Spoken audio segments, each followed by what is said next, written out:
Hello, magandang hapon sa inyong lahat. So, meron tayong mga pag-uusapan ngayon, no. Unang-una ito, isa ito sa problem dito sa Pilipinas. Pag nung nauuso na yung social media, nakita ng mga tao yung potential ng social media. Number one, para pagkakitaan. Pangalawa, para magpapansin, no. Then nag-join force yun. Yung pagpapapansin at para kumita, 'di ba? May napanood akong vlogger, sino ba yung vlogger na 'yon na napapansin niya daw ang paggawa daw ng content ngayon na nagsasalarawan sa kahirapan ng Pilipinas. Yung parang yun ay nakikita nilang paraan na mabilis na pag-unlad ng buhay. Yung gagawa na lang sila, i-risk nila yung buhay nila dahil alam kasi nilang may manonood eh. 'Di ba? Aminado din naman ako sa mga ganitong bagay na hindi ko mapipigilan na hindi panoorin, lalo na kung kakaiba ang ginagawa. Katulad nito, no? Alam niyo yung snail man na nagva-viral? Ano ba itong nangyayari? So ito sa isang daan, Grabe, grabe ka talaga yun, bay. may snail do. Alam, okay,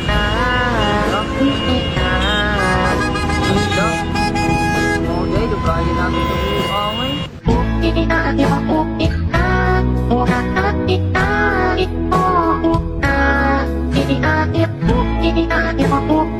Parang feeling niya, nakapagpaligaya siya ng mga tao. Tapos ito yung balita niya eh. Ano ba nangyari diyan? Snail man. For the content, kaya nag-ala snail man at gumapang sa highway ang isang vlogger sa Consolacion, Cebu. Sa tindi ng perwisyong dala, sasampahan siya ng reklamo ng Highway Patrol Group. Nasa frontline balita Nako. yan ang aming Visayas Di correspondent. talaga sikat ka na talaga. John Aroa. Grabe, grabe ka talaga yun, bay. Panay na ang busina ng mga motorista. Sa tindi ng traffic kahapon sa National Highway ng Consolacion, Cebu, ang mga sasakyan hindi makausad-usad.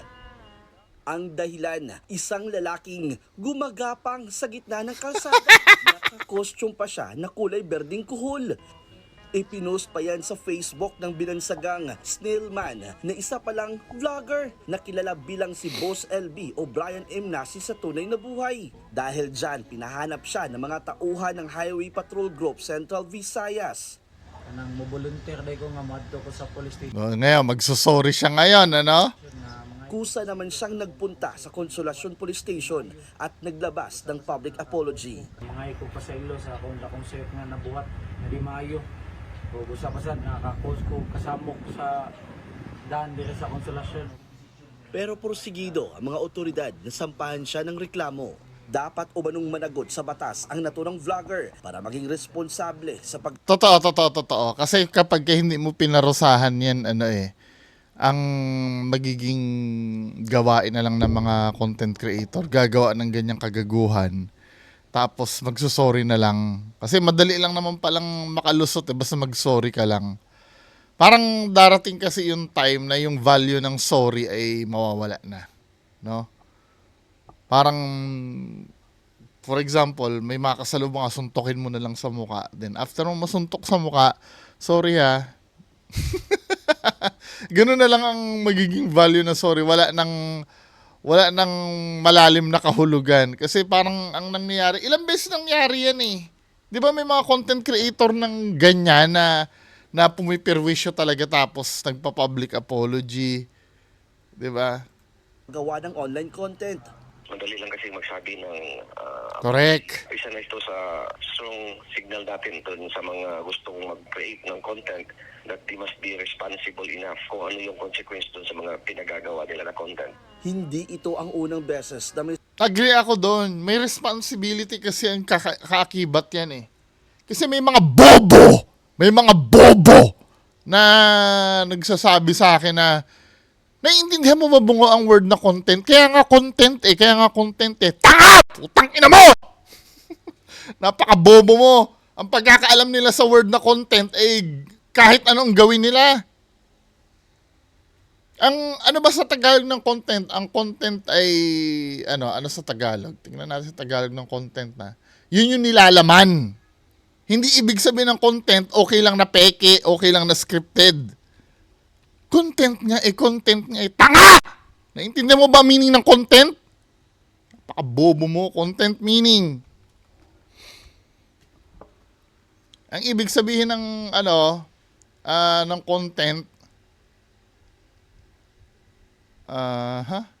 something contained, nilalaman.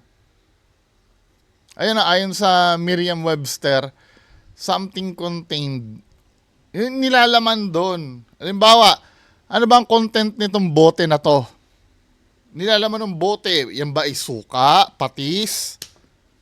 Yung nilalaman ang ibig sabihin nun. Gagawa ka ng content, gagawa ka ng nilalaman dun sa video mo, dun sa channel mo. Ano ba? Nagkakaroon tayo ng katangahan yung meaning ng content na yun. Kaya nga content eh. Bobo talaga ng Pilipino ngayon. Alam mo, hindi naman ako katalino, puro pasang-awa din ang grade ko, pero naiintindihan ko yung word na content. Hindi ka tulad ng mga bobo. Sinitang vlogger ang HPG matapos gumawa ng delikadong content noong nakaraang taon. Naalala ko na yung Dragon Ball, may Spider-Man pa kang kasama yan, di ba? Tawag din ng HPG ang mga vlogger na nakasuot naman ng Spider-Man at Son Goku costume na gumagawa ng mga stunts sa Trans Central Highway sa Cebu. Nagbabalita mula sa Frontline, Jan Arua, News 5 Visayas. Mga kapatid, Akala nila cool, no? Di ba? Sige, uulit pa yan. Kapag hindi nyo sasampulan yan, uulit pa yan. Meron akong nabasa na, sometimes, kailangan natin na magkaroon talagang kamay na bakal. I don't know kung sino yun, Nabasa ko ito or napanood ko sa documentary. Chinese general siya. Si Sancho yata to. Nakalimutan ko na kung sino. Chinese general, pinapapila niya yung mga sundalo. Ngayon, dahil baguhan pa lang siya, ito yung pagkakaintindi ko doon sa kwento, baguhan pa lang eh. Parang nagtatawanan yung mga sundalo, parang hindi siya sinusunod. Di ba? Pinapapila niya, ang ginawa niya, kumuha siya ng dalawang nagtatatawa-tawa, pinugutan niya doon sa harap. Lahat nag-ayusan ng linya. Di ba? Minsan kasi kailangan mong gawin yung mga ganyang bagay eh. Ewan ko. Kung pwede pa bang gawin sa panahon natin yan. O, next video tayo. Lalo na yung katulad nung pinag-usapan natin kahapon, yung mga money hunt na yun, men. Ano ba yun? Diba? Next video. Na-feature na to sa KMJS. Yung Zion El Jesucristo. Di ba si Master Gala to? Yung mga Master Gala eh.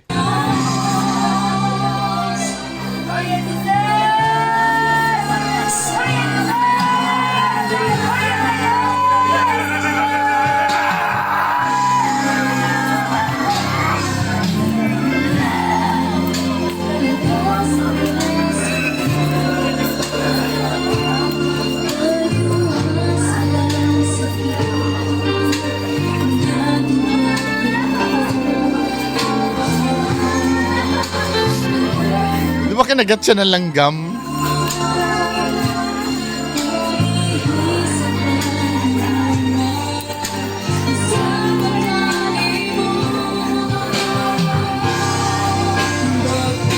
Ang sabi niya dun sa KMGS, kaya daw na-experience niya ganyan, parang nafe-feel niya daw yung Holy Spirit na umaano sa kanya. Pero clearly, ito ay pagiging OA lang to dahil alam mong vinivideo ka. May tawag dito sa Bible di ba? May comparison si Jesus Christ na yung paimbabaw na pinapakita niya kung paano siya sumamba. Tapos mas maganda nga daw pag dadasal ka sa Diyos yung, or makikipag-communicate ka sa Diyos yung sa lihim, yung Diyos lang ang nakakita sa'yo. Kasi pag ganito parang ano to ng pagpapaimbabaw eh. Yung may tinutukoy niya, nakalimutan ko na yung ano no. At hanapin nga natin 'yon. Yung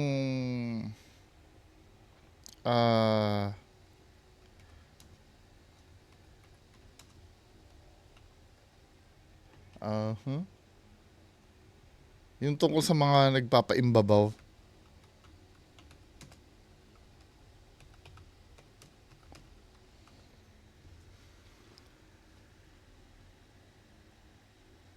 Ayan o. At sa Mateo 6. Mateo 6 verse 5 to 13 ang sabi dito. At pag kayo ay nagsisinda ng huwag kayong gaya ng mga mapagpaimbabaw, sapagkat iniibig nila ang magsidalangin ng patayo sa mga sinagoga at sa mga likuang daan upang sila'y makita ng mga tao. Yun ang purpose yung para makita sila ng mga tao daw. Katotohanan na sinasabi sa inyo, tinanggap na nila ang kanilang ganti. Datapat ikaw ay mananalangin, pumasok ka sa iyong silid.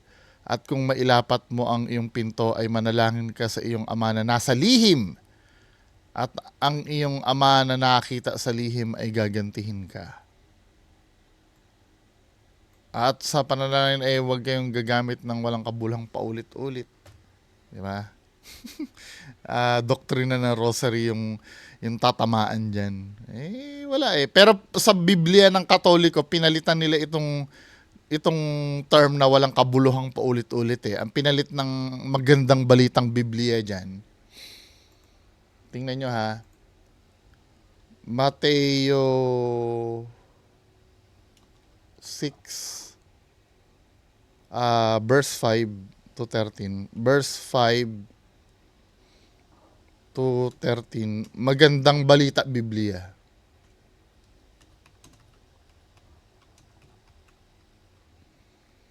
Sa magandang balita Biblia, iba na yung ano niya eh. Dito, tinan mo.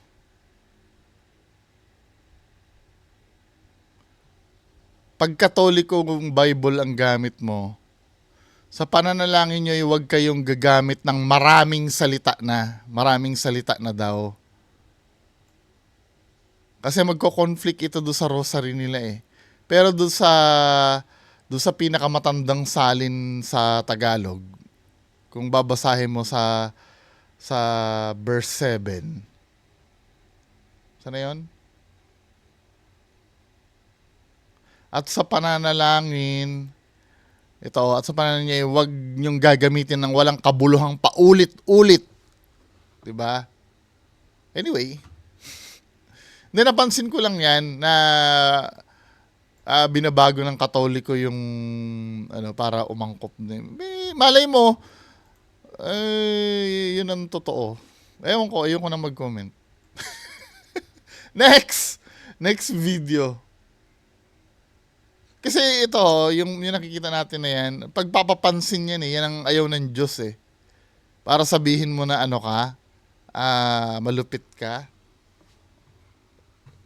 Kasi ang purpose niyan para mapanood ng mga tao yan, di ba, na para kabiliban ka sa ginagawa mo. Kahit hindi mo naman talaga nararamdaman. Okay lang sana kung totoo talaga na naramdaman niya na yung pag may naramdaman kang puwersa na hindi mo makokontrol, okay lang yun eh.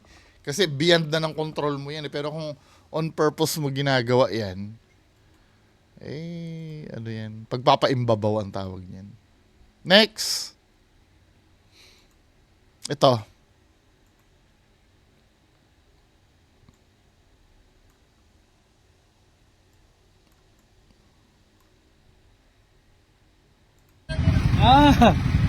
Ayun o.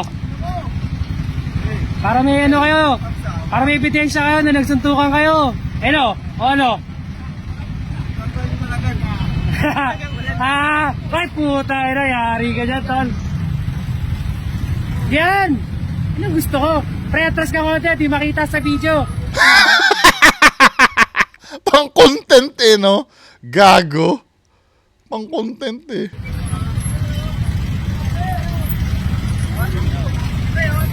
Siyempre, yung yawatin. Para malaman din nila. Ano kaya kung ikaw kaya yun nandyan sa nakikipagsuntukan at tuwan-tuwa din yung ano, yung nanonood sa'yo? No? Hindi mo alam sa ibang tao talaga kung minsan kung may topak talaga or ang hilig talaga ganyan eh. Yuri.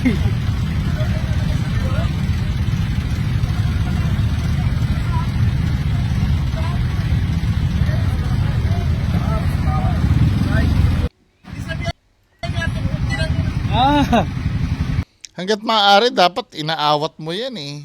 Kasi paano pag nagbarilan yan sa harap mo?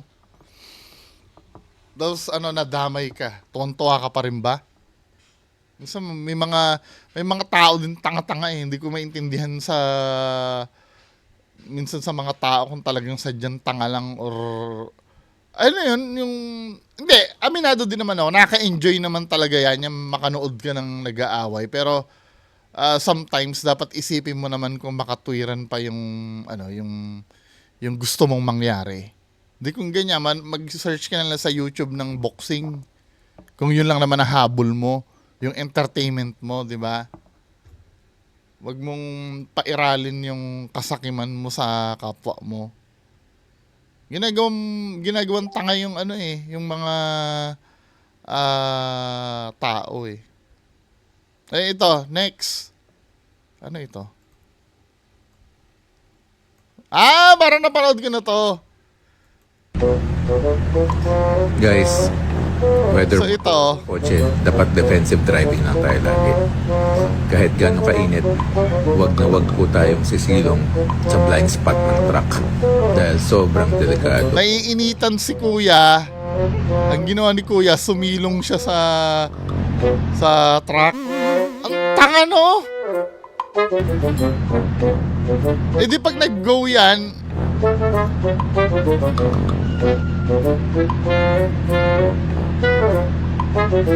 bobo no?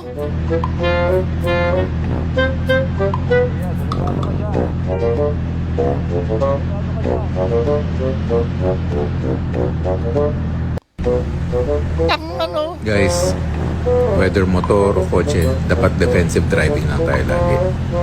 Kahit gano'ng kainit, wag na wag po tayong sisilong sa blind spot ng truck dahil Kamuting min. Ano ba?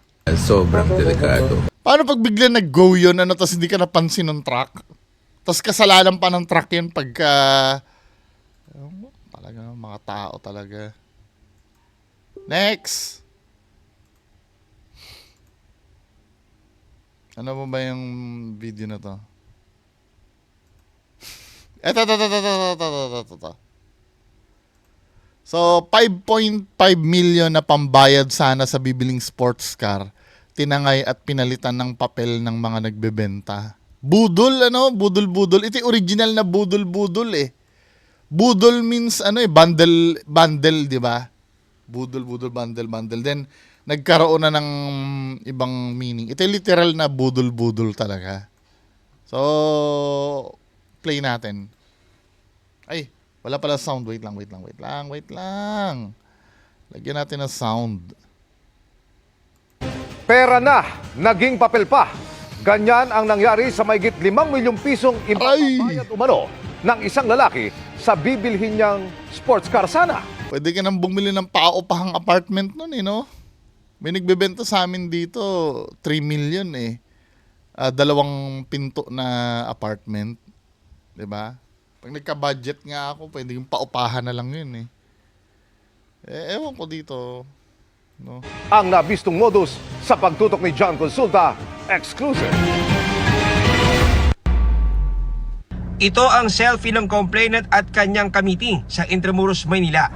Para sa dapat ay binibili niyang sports car sa halagang 5.5 million pesos. Nagpakilalang taga-customs at taga-pier ang kanyang mga kausap na humiling munang makita ang bayad bago iproseso ang pagre-release umano ng kotse mula sa customs. Sa post lang niya nakita ang sports car. So pagsakay nila sa sasakyan, nag-request itong suspect natin na bilangin yung pera sa harapan nila para kumpleto yung 5.5 billion. Pagkatapos, nilagay ito sa brown envelope at sinelyohan.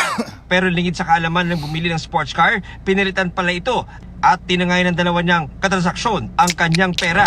Ayon sa complainant, nagduda lang siya nang hindi na makontak ang mga kausap. Nang buksan ng hawak niyang envelope, papel na lang ang laman nito at Ouch. wala na ang pera. Nafilaw lang ako dahil dun sa ino-offer sa akin ng mga manlolokong yun. And after that, dun ko lang na-realize na too good to be true pa talaga yung ino-offer nila. Pagkasumbong sa Manila Police ay binalikan nito ang mga CCTV dinaanan ng mga suspect hanggang matuntun kung nasaan sila.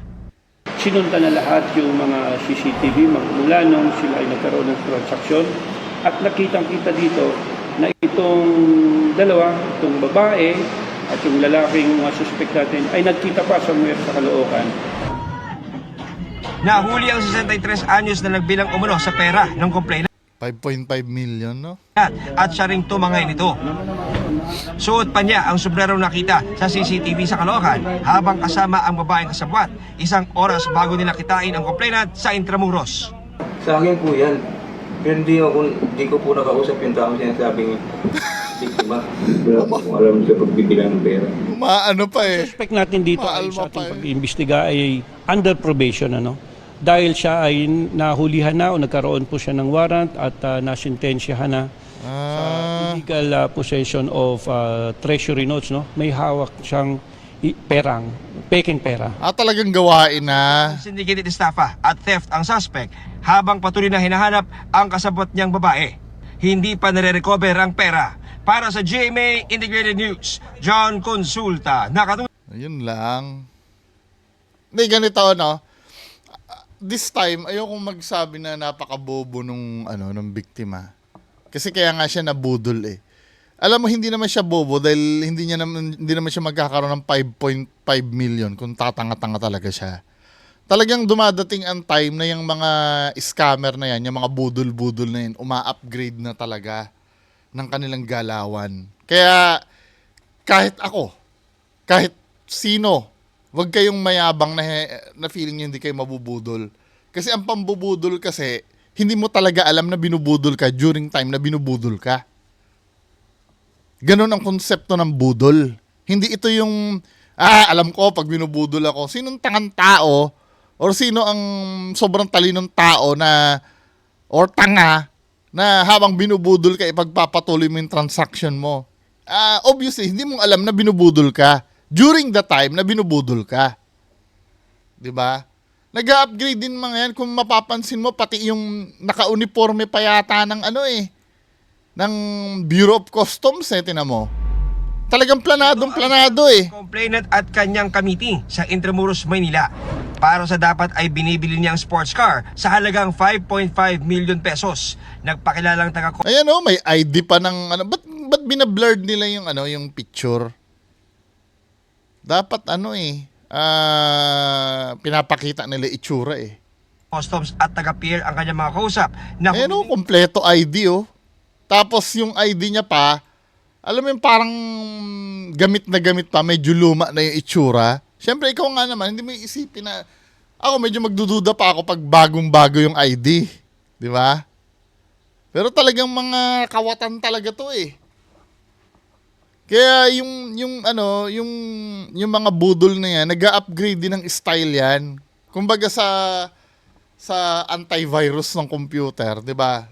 Halimbawa, ito lang yung virus. Kung uso pa, itong computer ko wala antivirus. Pero nung araw, nung kinder pa ako, di ba ina-update yung mga antivirus na yan dahil may bagong darating na bagong virus, di ba?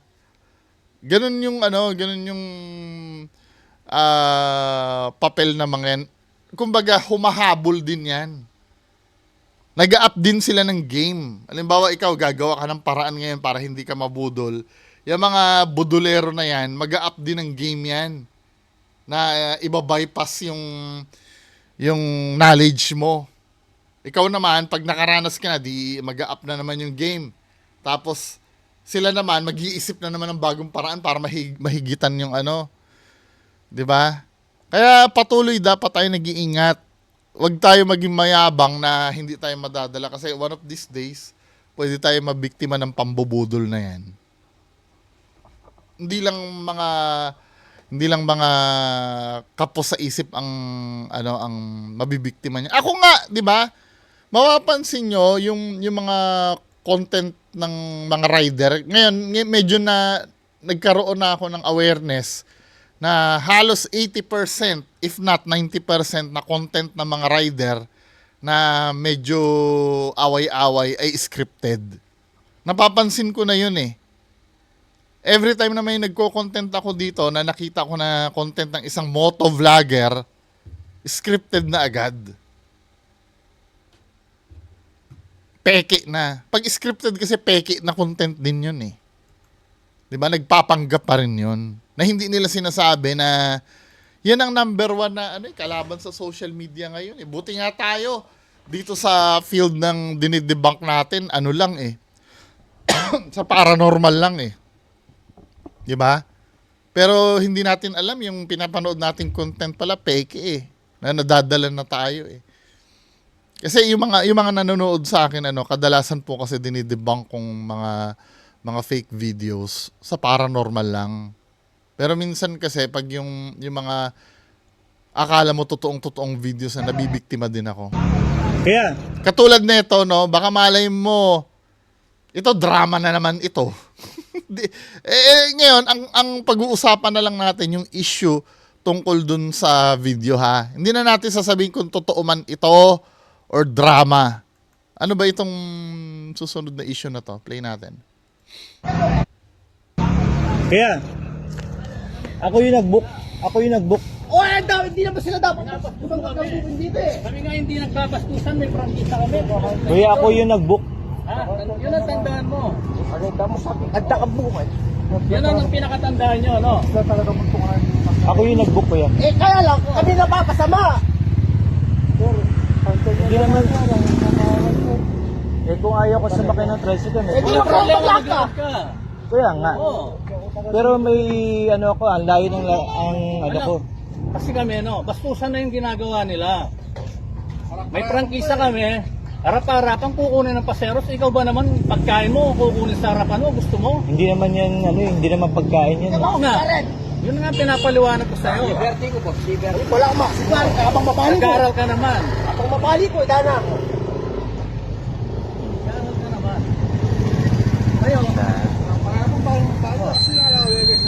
Ngayon, pareho tayong nagtatrabaho, kaya lang, intindihan nyo naman kami.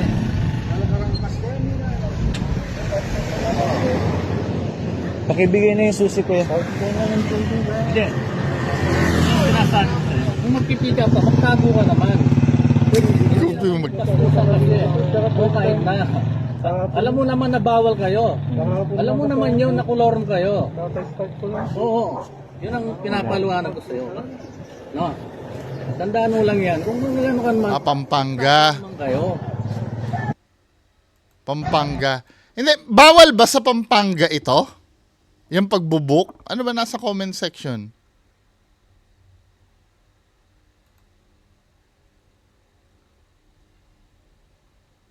Pampanga kasi eh. Wait lang, dun muna tayo sa may sa may sinasabing illegal. Totoo ba na illegal ang sa Pampanga? Ang motorcycle taxi sa Pampanga? O let's say illegal nga may karapatan talaga sila magalit kung illegal ito. Sila may franchise, ikaw wala. Kung illegal. Pero kung hindi naman illegal, bakit kayo magagalit at mangunguha kayo ng susi ng motor? Halimbawa, choice ng pasahero yung kung ayaw sumakay sa tricycle eh. Kasi kung may pera naman ang pasahero, magmo-motorcycle taxi sila, diretsuhan na yon hanggang dun sa dun sa pupuntahan nila. Tapos yung analogy ni Kuya, ito alisin muna natin yung pagiging legal or illegal Kasi debatable yun eh. Ano ba talaga? Illegal ba sa Pampanga yan? Yung mga yan? May franchise ba sila doon? Ngayon kung hindi sila pwedeng bumiyahe doon, yung mga motorcycle taxi doon, Bawal. Sino mga taga Pampanga dyan? Ano nga, bawal ba dyan? Kung hindi bawal, anong ginangal-ngal na itong dalawang tricycle driver? Kaya, ako yung nag-book. Oh, hindi naman sila dapat. Dito eh. Kami nga hindi. Bakit aawayin yung rider may nag-book? Di ba?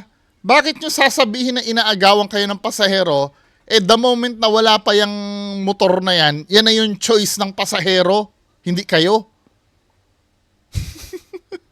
Di ba, nalalabuan ako dun paano naging kasalanan ng rider yun? Binuk nga siya dyan.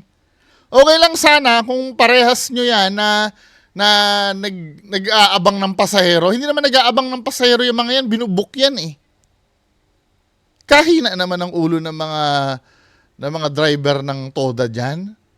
Hindi naman, akala siguro nila yung may darating na pasahero, magtatawag din ng pasahero, 'di ba? Hindi nila alam na binubuk siguro. Kuya, ako yung nag-book. Yun ang tandaan mo. Nagtakabukan.